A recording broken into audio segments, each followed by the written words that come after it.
ये आपको सेक्शन 180 में दिया हुआ है, सेक्शन 180। सीआरपीसी में ये सेक्शन 161 में था, एग्जामिनेशन जो होता है कि जो विटनेसेस है उनको एग्जामिन किया जा सकता है, ठीक है। तो कौन एग्जामिन बेसिकली करता है?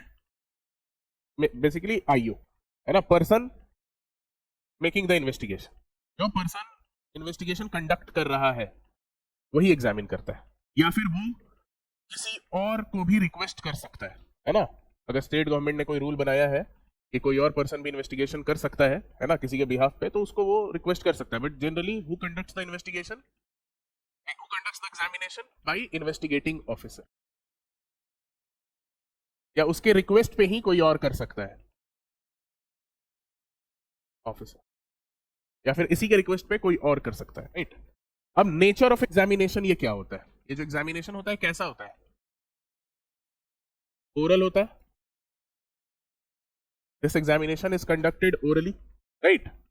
और ये एग्जामिनेशन केवल उन लोगों का होता है who are acquainted with the fact and circumstances of the case। तो ये एग्जामिनेशन का नेचर क्या है? ओरल एग्जामिनेशन, ये ध्यान में रखना है। ओरल एग्जामिनेशन किसका करते हैं? जो भी पर्सन acquainted है with the fact of the case, ठीक है।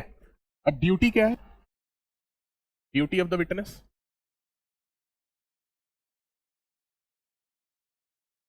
ड्यूटी ऑफ द विटनेस है कि वो लीगली बाउंड होता है to answer truthfully all the question, is legally bound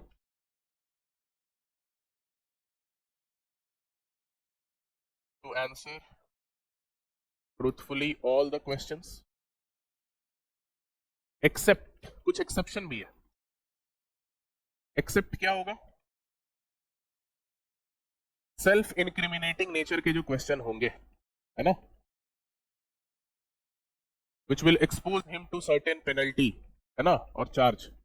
तो सेल्फ इंक्रिमिनेटिंग नेचर के जो क्वेश्चन होंगे उसको का आंसर वो अवॉइड कर सकता है, ठीक है। और ये आपको एक फंडामेंटल राइट भी है आर्टिकल 20 क्लॉज 3 में, ठीक है। ये एक्सेप्शन होता है। तो ड्यूटी जनरली विटनेस का क्या है कि he is legally bound to answer truthfully all the question. Self incriminating nature के क्वेश्चन को वो अवॉइड कर सकता है आंसर करने से, है ना, because the right against self incrimination is your fundamental right under article 20 clause 3, है ना, ओके। तो ये आपका एक्सेप्शन हो गया। अब ये तो चलो यहां पर तो एग्जामिनेशन होता है, ठीक है। अब क्या इस स्टेटमेंट को पुलिस रिकॉर्ड भी कर सकती है? क्या ये स्टेटमेंट रिकॉर्ड करना भी होता है? क्या ये मैंडेटरी है रिकॉर्ड करना? क्या ये स्टेटमेंट रिकॉर्ड करना होता है, राइटिंग में रिड्यूस करना होता है? Is it mandatory? Is it mandatory? No, it is not mandatory. देखो, सबसे पहले समझो, इस सेक्शन में स्टेटमेंट जो इन्वेस्टिगेशन के वक्त, जो एग्जामिनेशन जो विटनेस का होता है एग्जामिनेशन इन्वेस्टिगेशन के वक्त, उस समय विटनेस अगर कोई भी स्टेटमेंट पुलिस के सामने देता है तो उसको राइटिंग में रिड्यूस करना कोई पुलिस ऑफिसर के लिए मैंडेटरी नहीं है। अगर पुलिस ऑफिसर ने उसको राइटिंग में रिड्यूस किया तभी जाकर नेक्स्ट सेक्शन अप्लाई होता है, दैट इज सेक्शन 182, जो सीआरपीसी में 162 था, है ना। नेक्स्ट सेक्शन की जरूरत तभी पड़ती है जब इस स्टेटमेंट को राइटिंग में रिड्यूस किया जाएगा, तो ठीक है। तो ये जो भी एग्जामिनेशन हुआ है ना, पुलिस का डिस्क्रिशन है, पुलिस में रिड्यूस इट इन राइटिंग, ठीक है। मतलब उसको रिकॉर्ड करेगा वो राइटिंग में, and if done so section 182 applies. अब 182 में देखते हैं क्या है। 182 है या 181 है? Sorry, 181। If done so section 181 applies, तभी वो 181 अप्लाई करेगा। 181 में क्या है वो देखते हैं हम लोग। आप लोग बेयर एक्ट से सेक्शंस फॉलो करते रहिएगा, ठीक है। बेयर एक्ट में देखते रहिएगा जो भी ये सेक्शन हम बता रहे हैं। अभी 180 बता रहे थे, ठीक है। तो उसमें एग्जामिनेशन इन्वेस्टिगेटिंग ऑफिसर करेगा, नेचर ऑफ एग्जामिनेशन ओरल होगा, ड्यूटी विटनेस का है, सब कुछ वो सच बोलेगा, एक्सेप्ट वैसे क्वेश्चंस जिसके आंसर इनक्रिमिनेटिंग नेचर के हो सकते हैं, मतलब उसको खुद those answers may land him in trouble himself, है ना। सेल्फ इनक्रिमिनेटिंग नेचर के जो क्वेश्चंस होंगे वो नहीं आंसर देगा वो, क्योंकि उसको फंडामेंटल राइट है आर्टिकल 20 क्लॉज 3 में। और इनफैक्ट ये क्वेश्चन भी अराइज हुआ था एक केस में, Nandini Satpathy versus P L Dani case में, है ना। नंदिनी सतपथी वर्सेस पीएल दानी, इस केस में सुप्रीम कोर्ट ने बोला था कि हेल्ड किया था ये जो राइट अगेंस्ट सेल्फ इंक्रिमिनेशन होता है, जो आपके आर्टिकल 20 क्लॉज 3 में आपका एक फंडामेंटल राइट है, इन आपको जो है अपने अगेंस्ट एविडेंस देने के लिए कंपेल नहीं किया जाएगा, ठीक है। ये राइट जो है, देखो अब एग्जामिनेशन ऑफ विटनेस 161 में witness will include accused also, है ना, ये ध्यान में रखना, ये भी एग्जाम में कितनी बार पूछता है, इट इंक्लूड्स अक्यूज्ड, ठीक है।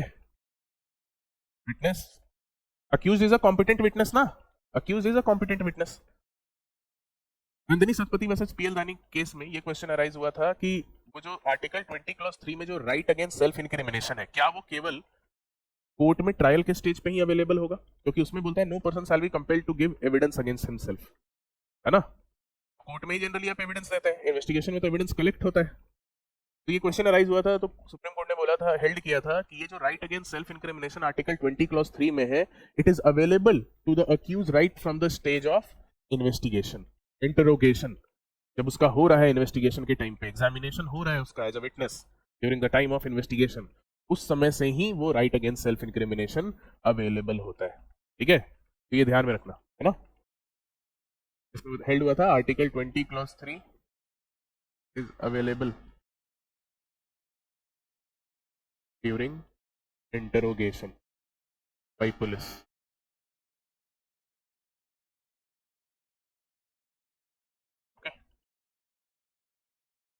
और फिर पुलिस जो भी इंटरोगेशन में जो भी विटनेस बोलेगा उसको वो राइटिंग में रिड्यूस करेगा, और जितने भी विटनेस है सबका सेपरेट रिकॉर्ड बनेगा।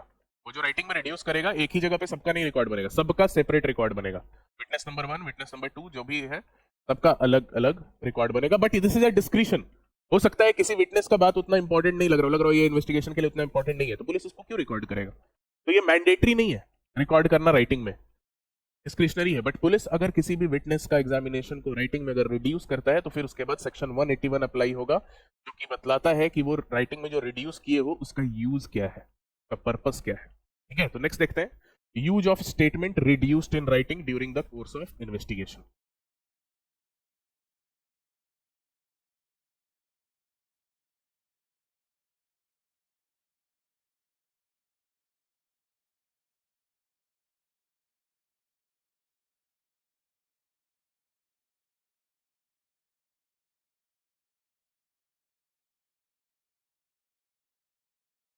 During the course of investigation, investigation के टाइम पे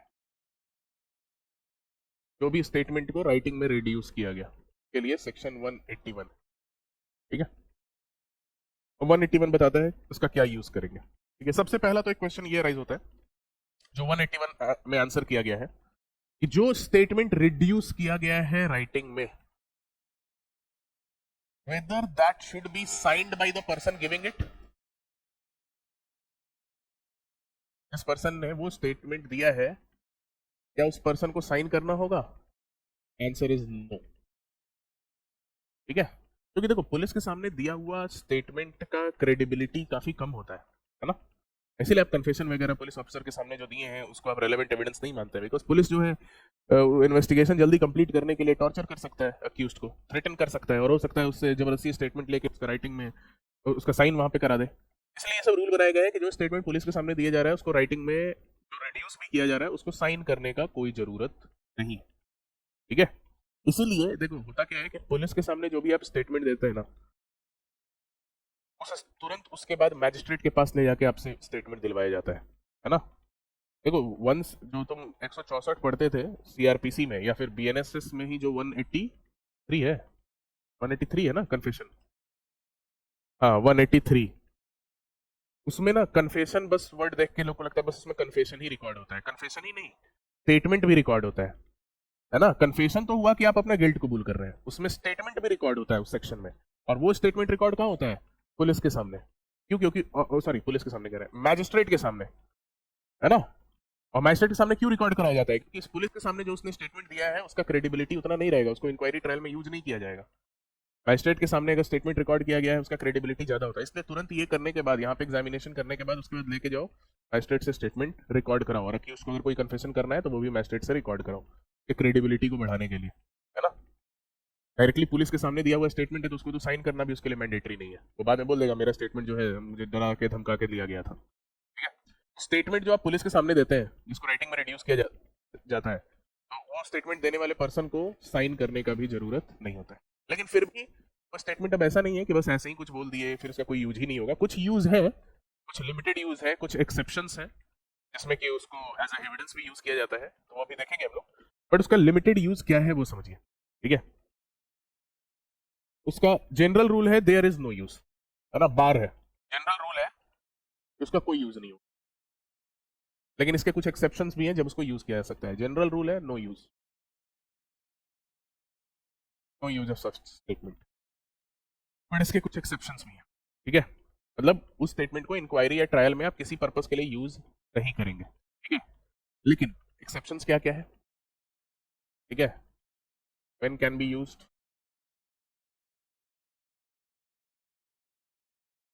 एक है कॉन्ट्राडिक्शन ऑफ विटनेस के लिए। विटनेस को कॉन्ट्राडिक्ट करने के लिए भारतीय साक्ष्य अधिनियम में सेक्शन 148 के अंदर, है ना, इंडियन एविडेंस एक्ट में सेक्शन 145 के अंदर होता था। जैसे क्रॉस एग्जामिनेशन जब हो रहा होता है किसी विटनेस का, तो उसने कोई उसका कोई प्रीवियस स्टेटमेंट जो कि राइटिंग में अगर रिकॉर्डेड है उस पर उसका क्रॉस एग्जामिनेशन किया जा सकता है। और उसमें अगर वो पहले जो राइटिंग में जो बात बोला, जो स्टेटमेंट उसने दिया था जिसको राइटिंग में रिड्यूस किया गया है, उससे अगर डिफरेंट स्टेटमेंट वो अभी दे रहे हैं तो वहां पर उसको उसका कॉन्ट्राडिक्शन कर सकते हैं। उसका प्रीवियस स्टेटमेंट उसको शो करके उसको कॉन्ट्राडिक्ट कर सकते हैं, उसके क्रेडिबिलिटी को आप इम्पीच कर सकते हैं। ठीक है, तो उस पर्पस के लिए सेक्शन 148 भारतीय साक्ष्य अधिनियम में उस स्टेटमेंट को यूज कर सकते हैं, कॉन्ट्राडिक्शन ऑफ विटनेस। ठीक है, दूसरा दूसरा पर्पज उस स्टेटमेंट का होता है अगर इस पर्पस के लिए यूज हुआ है तभी ये दूसरा वाला पर्पज आएगा। अगर कॉन्ट्राडिक्शन के लिए यूज कर लिया गया है तो फिर री एग्जामिनेशन जब होगा, री एग्जामिनेशन क्रॉस एग्जामिनेशन के बाद होता है। ठीक है, तो जब कॉन्ट्राडिक्शन के लिए अगर यूज हो गया है, if used for contradiction previous statement, contradiction के लिए अगर वो पहले यूज हो चुका है, ठीक है, तो फिर relevant part of the statement may be used during re-examination only to explain matter raised in cross examination. ठीक है, तो relevant part can be used in re-examination.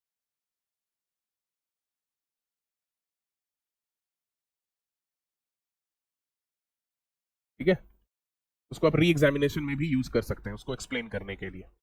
ठीक है, लेकिन तभी जब कॉन्ट्राडिक्शन में वो यूज हुआ है तब। ठीक है, इसके अलावा और भी कुछ एक्सेप्शंस होते हैं। ठीक है, टाइंग डिक्लेरेशन,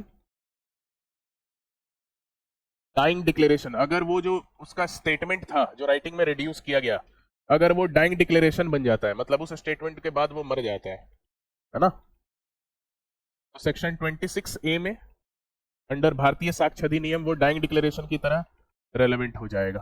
तो उस स्टेटमेंट का यूज आप डाइंग डिक्लेरेशन की तरह करेंगे। ठीक है, और फिर फोर्थ आपका, अगर वो statement, if that statement leads to discovery of fact, discovery of fact, एक भारतीय साक्ष्य अधिनियम या इंडियन एविडेंस में, लॉ ऑफ एविडेंस में आप एक डॉक्ट्रिन पढ़ते हैं, doctrine of confirmation by subsequent facts, जिसमें कि अगर पुलिस के सामने कोई स्टेटमेंट दिया जा रहा है, कन्फेशनल ही स्टेटमेंट क्यों ना है वो, अगर उस स्टेटमेंट के आधार पे पुलिस ने कोई फैक्ट डिस्कवर किया है तो फिर वो रेलेवेंट हो जाता है। कहां रेलेवेंट हो जाता है, कहां रेलेवेंट हो जाता है, कोई बताएगा? Proviso to which section? Proviso to section 23(2) of BSA। ठीक है, प्रोवाइजो टू सेक्शन 23(2) ऑफ भारतीय साक्ष्य अधिनियम। इंडियन एविडेंस एक्ट में ये सेक्शन 27 था। ठीक है, कि अगर कन्फेशनल स्टेटमेंट कोई पर्सन दे रहा है, उसने बोला कि उसने जो है डेड बॉडी को टंकी के पीछे छिपाया है, और पुलिस जाकर जो लोकेशन उसने बताया वहां पे टंकी के पीछे सही में पुलिस ने डेड बॉडी पाया, तो उसका दिया हुआ स्टेटमेंट रेलेवेंट हो जाएगा, क्योंकि वो जो है कंफर्म हो गया by discovery of subsequent fact. ठीक है, तो वो स्टेटमेंट भले दिया गया हो during the course of investigation, but that will become relevant under this section of Indian evidence act. तो ये 4 पर्पस के लिए यूज हो सकता है वो स्टेटमेंट, नहीं तो उस स्टेटमेंट का कोई और यूज नहीं होता है ना। तो स्टेटमेंट विच, और वो भी कौन सा statement, which has been reduced in writing. अगर स्टेटमेंट इन्वेस्टिगेशन के समय रिड्यूस राइटिंग में हुआ ही नहीं है तब तो उसका कोई यूज ही नहीं होगा, ठीक है। लेकिन अगर राइटिंग में रिड्यूस किया गया है तो सेक्शन 182 81 बतलाता है उसका 4 यूज कर सकते हैं। एक, कॉन्ट्राडिक्शन करने के लिए उस विटनेस को, सेक्शन 148 भारतीय साक्ष्य अधिनियम में। दूसरा, अगर कॉन्ट्राडिक्शन किए हैं तो फिर उस स्टेटमेंट को री एग्जामिनेशन में भी यूज कर सकते हैं। तीसरा है कि 181 का रेस्ट्रिक्शन जो है डाइंग डिक्लेरेशन पे नहीं अप्लाई करता है तो उसको भी एक्सेप्शन की तरह ट्रीट कर सकते हो कि स्टेटमेंट जो है पुलिस के सामने दिया हुआ अगर डाइंग डिक्लेरेशन हो जाता है तो। और लास्टली, अगर कोई स्टेटमेंट के बेसिस पे कोई डिस्कवरी ऑफ फैक्ट होता है ना, under proviso to section 23 subsection 2 of भारतीय साक्ष्य अधिनियम, इन पर्पस के लिए ही वो statements use. Is this clear? ठीक है।